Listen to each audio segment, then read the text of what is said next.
آدھی رات کو کہاں گئے ہیں؟ پھر سوچا ہو سکتا ہے پانی یا باتھ روم میں گئے ہوں گے۔ میں کوئی 15 منٹ تک انتظار کرتی رہی، لیکن میرا میاں واپس نہیں آیا۔ میں سوچ رہی تھی پتہ نہیں کیا مسئلہ ہے، ان کی کوئی طبیعت تو خراب نہیں ہے۔ اس لیے میں بیڈ سے شور کیے بنا اٹھی اور اپنے کمرے سے باہر آ گئی۔ میں صحن میں گئی، وہاں بھی کوئی نہیں تھا۔ پھر باتھ روم میں گئی، وہاں بھی کوئی نہیں تھا۔ ایک اور بیڈ روم تھا، وہ کسی زمانے میں میری نند کا تھا، لیکن شادی کے بعد تو خالی ہی تھا۔ میں نے اس کو کھول کر دیکھا تو وہ بھی خالی تھا۔ میں خالہ کے کمرے میں دیکھنے گئی، وہاں بھی کوئی نہیں تھا۔ میں اور زیادہ حیران ہوئی۔ میری نند جب بھی آتی تھی تو اپنی ماں کے ساتھ ہی اس کے کمرے میں سوتی تھی، لیکن اس کی چارپائی بھی خالی تھی۔ مجھے شدید حیرت ہوئی کہ گھر کے دو لوگ، میرا میاں اور اس کی بہن، پورے گھر میں نہیں ہیں۔ اب آخری گھر میں بیڈ روم کی بیک پہ کوئی 10 فٹ کی گلی بنائی ہوئی تھی اور دیوار بھی بنی ہوئی تھی۔ اس میں اپنے کپڑے وغیرہ وہاں ہی دھوتے تھے، اور ایک کونے پہ اسٹور کمرہ بھی بنایا ہوا تھا جس میں گندم وغیرہ اور گھر کی پیٹی اس میں رکھی ہوئی تھی۔ میں چلتی ہوئی خالہ والے بیڈ روم کے دروازے کو کھول کر پیچھے جو خالی جگہ بنائی ہوئی تھی وہاں آ گئی۔ وہاں باہر تو کوئی بھی نہیں تھا۔ اسٹور کا دروازہ ویسے بند تھا، لیکن اس کی کنڈی باہر سے کھلی ہوئی تھی۔ میں نے سوچا شاید خالہ کنڈی لگانا بھول گئی ہوگی۔ میں چلتی ہوئی جب اسٹور روم کے پاس آئی تو مجھے اسٹور کی دوسری دیوار والی سائڈ پہ لوہے کی کھڑکی لگی ہوئی تھی۔ اس میں صرف جالی ہی لگی ہوئی تھی۔ اس کھڑکی سے مجھے جو آہستہ آہستہ آواز سنائی دی وہ میرے لیے حیران کن تھی، کیونکہ یہ آواز تو اس وقت ہی کسی عورت کے منہ سے نکلتی جب کوئی مرد اس کو جم کر پیار کر رہا ہو۔ میں حیران تھی، یہ آواز تو میری ناند کی تھی، لیکن وہ اندر کسی مرد کے ساتھ۔ میرا دل دھڑکنے لگا، مجھے اپنی جان نکلتی ہوئی محسوس ہوئی۔ میں تھوڑا کھڑکی کے پاس ہو کر ایک سائڈ پہ کھڑی ہو گئی۔ اب مجھے آواز بالکل صاف سنائی دے رہی تھی۔ پھر وہاں جو میں نے سنا تو میرے پاؤں تلے سے زمین نکل گئی، کیونکہ اندر اندھیرا تھا۔ میں دیکھ تو نہیں سکتی تھی، لیکن آواز سن سکتی تھی۔ میری نند نے جب یہ ظفر ہور تک کے زور نال مارو، مینوں تیرا پیار اچھی طرح چاہیے ہے۔ پھر میرے میاں کی آواز میرے کان میں آئی کہ شازیہ تو صبر کر۔ اور میرا میاں اندر اپنی سگی بہن کو پیار کر رہا تھا، اور اس کی بہن کو خود منہ سے بول کر کہہ رہی تھی اور زور سے پیار کرو۔ میں وہاں تقریباً 10 منٹ تک کھڑی رہی، لیکن اندر سے بدستور مجھے اپنے میاں اور اس کی بہن کے آپس میں جسم ٹکرانے کی آوازیں آتی رہیں۔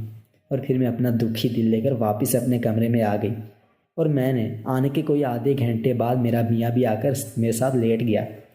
میں پتہ نہیں کس دنیا میں، اور پتہ نہیں چلا سو گئی۔ جب صبح اٹھی تو میرا میاں نہیں تھا، وہ اپنے کام پر چلا گیا تھا۔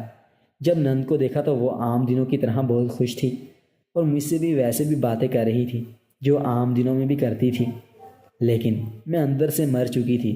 پھر جب میں نے اپنے میاں سے بات کی تو مجھے اس نے کوئی جواب نہ دیا، بلکہ اب وہ میری نند کے پرانے کمرے میں روز رات کو چلا جاتا تھا، اور 2 یا 3 گھنٹے بعد اپنی بہن کے ساتھ مزہ کر کے واپس آ جاتا تھا۔ جب کبھی میرے جسم کی طلب ہوتی تو مہینے میں 1 2 دفعہ مجھ سے کر لیا کرتا تھا۔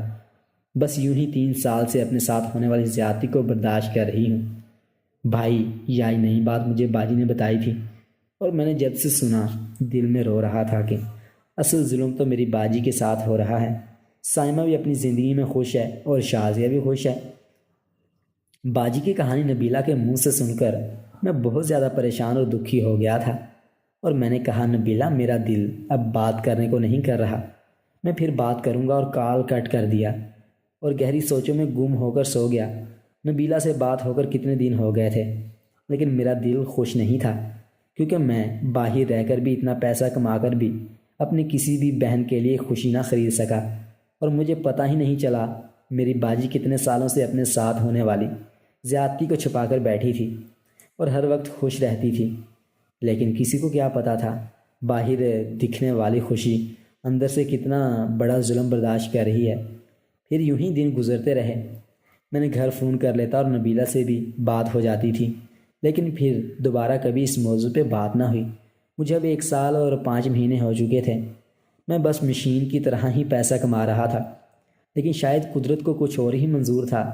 جب میرے پاکستان جانے میں کوئی 4 مہینے باقی تھے تو مجھے ایک دن گھر سے کال آئی، تو میرے لیے بم پھولنے سے زیادہ خطرناک تھی۔ میری بہن نبیلہ کا فون آیا اور وہ چینخ چینخ کر رو رہی تھی اور کہہ رہی تھی بھائی، ابا جی ہمیں چھوڑ کر چلے گئے۔ وہ ہمیں چھوڑ کر چلے گئے۔ میرے لیے یہ زندگی کا سب سے بڑا زخم تھی۔ میرے ابا جی ہارٹ اٹیک کی وجہ سے فوت ہو گئے۔ مجھے جس دن اطلاع ملی میں نے اپنا سارا سامان جمع کیا اور اپنے بینک سے سارے پیسے نکالے، اور میری کمپنی کا مالک بہت اچھا عربی تھا۔ میں نے تقریباً اس کے ساتھ 9 سال گزارے تھے۔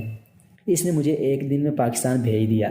میرا سارا 9 سال کا حساب بھی مجھے دیا اور میں پاکستان واپس آ گیا۔ میں جنازے سے کوئی 1 گھنٹہ پہلے ہی اپنے گھر پہنچا اور پھر ابا جی کو دفن کر کے گھر آ گیا۔ گھر میں میری ماں، دونوں بہنیں میرے گلے لگ کر بہت روئے اور مجھے بھی رلایا۔ ابا جی کو فوت ہوئے 1 ہفتہ ہو گیا تھا، لیکن گھر میں سب خاموشی اور دکھی تھے۔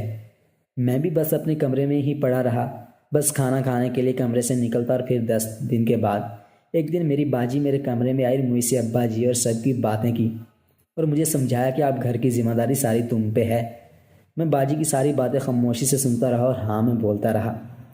پھر باجی مزید کوئی 1 ہفتہ رہی اور پھر اپنے سسرال چلی گئی۔ میں نے اپنی زندگی کو آہستہ آہستہ اپنے پرانے موڑ پہ لے کر آنے کی کوشش کرنے لگا۔ پھر ابا جی کا 40 دن بعد ختم آ گیا۔ وہ کروا کر کچھ دن بعد میں گھر سے نکلا۔ میرا اب اگلا کام کوئی کاروبار شروع کرنا تھا۔ میں کوئی 15 دن تک یہاں وہاں کاروبار کے لیے معلومات لیتا رہا۔ پھر میں نے ملتان شہر میں ایک اچھے علاقے میں ہی 3 دکانیں خرید لی اور ان کو رینٹ پہ لگا دیا۔ ان کا ماہانہ رینٹ مجھے تقریباً 45,000 مل جاتا تھا۔ میرے پاس پہلے گھر کے لیے گاڑی تھی، چھوٹی تھی، میں نے اس کو بیچ کر اور پیسے ڈال کر بڑی گاڑی لے لی۔ پھر اپنی اسلام آباد دوست کو بول کر کسی سرکاری محکمے میں اپنی گاڑی رینٹ پہ لگا دی۔ مجھے مہینے کا 60,000 تک نکال کر دیتی تھی۔ خود گھر کے لیے ایک موٹر بائیک لے لی، اور جب میرا یہ جگاڑ فٹ ہو گیا تو میں نے اب گھر کی طرف توجہ دینے لگا۔ مجھے اب باجی اور سائمہ اور نبیلہ چاچی سب کو ٹھیک کرنا تھا، سب کے مسئلے حل کرنے تھے۔ مجھے پاکستان آئے ہوئے تقریباً 3 مہینے سے زیادہ وقت ہو گیا تھا۔ میں سعودیہ میں پورا پلان بنا کر آیا تھا، کس کس کو مسئلہ اور کس وقت حل کرنا ہے۔ سب سے پہلے میری توجہ اپنی باجی فضیلہ، ان کا مسئلہ حل کرنا تھا۔ ایک دن صبح ناشتہ وغیرہ کر کے سیدھا باجی فضیلہ کے گھر چلا گیا۔ وہاں میں خالہ سے بھی ملا، وہ بھی مجھے دیکھ کر کافی خوش ہوئی، اور وہاں میں نے شازیہ باجی کو بھی دیکھا تھا، وہ بھی مجھے ملی اور میری باجی فضیلہ کی ہم عمر تھی۔ میری خالہ بیمار رہتی تھی، اس لیے ان کو زیادہ نظر بھی نہیں آتا تھا۔ 100 دن کو باہر صحن میں اور رات کو اپنے کمرے میں ہی پڑی رہتی تھی، وہاں ہی ان کو کھانا پینا مل جاتا تھا۔ پھر باجی نے کہا وسیم اندر چل، میرے کمرے میں بیٹھ کر باتیں کرتے ہیں۔ میں اٹھ کر باجی کے ساتھ کمرے میں آ گیا۔ جب باجی کے ساتھ کمرے میں آ رہا تھا تو شازیہ باجی بولی وسیم تو اپنی باجی کے پاس بیٹھ، میں وہاں ہی تیرے لیے چائے بنا کر لاتی ہوں۔ میں باجی کے کمرے میں آ گیا اور باجی کے ساتھ باتیں کرنے لگا، اور باجی مجھ سے کام کا پوچھا۔ میں نے ان کو سب بتا دی، جس کا سن کر وہ خوش ہو گئی اور پھر یہاں وہاں کی باتیں کرنے لگی۔ تھوڑی دیر بعد شازیہ باجی چائے لے آئی، اور جب وہ مجھے کپ چائے کا دے رہی تھی تو میں نے دیکھا تو انہیں دوپٹہ نہیں لیا ہوا تھا، اور ان کی قمیض کا گلا کافی کھلا تھا، ان کے موٹے موٹے صاف نظر آ رہے تھے۔ باجی شازیہ نے میری نظر اپنے پہ دیکھ لی تھی اور ایک بہت ہی کمینی سی سمائل دے کر باہر چلی گئی۔ لیکن جب وہ باجی کے دروازے کے پاس پہنچی، میں دیکھ رہا تھا اس نے اپنا ہاتھ پیچھے کر کے اپنی کمر کی لکیر میں ڈال کر زور سے خارج کی اور پھر باہر چلی گئی۔ شاید انہوں نے یہ حرکت جان بوجھ کر کی تھی، اور یہ باجی فضیلہ نے بھی دیکھ لی تھی، اور اس کے باہر جاتے ہی بولی چھنال پوری گندی عورت ہے۔ میں باجی کی بات سن کر چونک گیا اور باجی کا منہ دیکھنے لگا، تو باجی نے کہا اس گندی سے بچ کر رہنا۔ دوستو اگر آج کی یہ ویڈیو پسند آئے تو چینل کو لازمی سبسکرائب کریں۔